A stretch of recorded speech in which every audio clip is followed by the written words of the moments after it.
তার মানে তুই পেট বাঁধাইছস?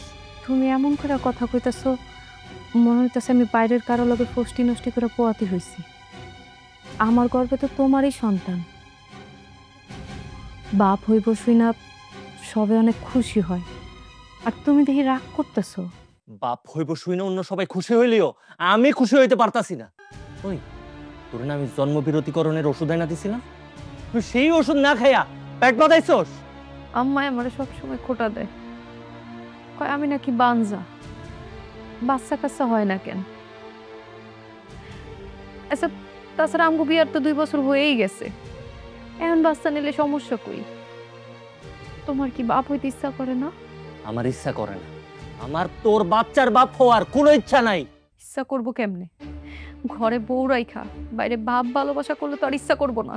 তোর এত বড় সাহস, তুই আমার লোকে মুখে মুখে কথা কস, তাও আবার এত বড় একটা কথা।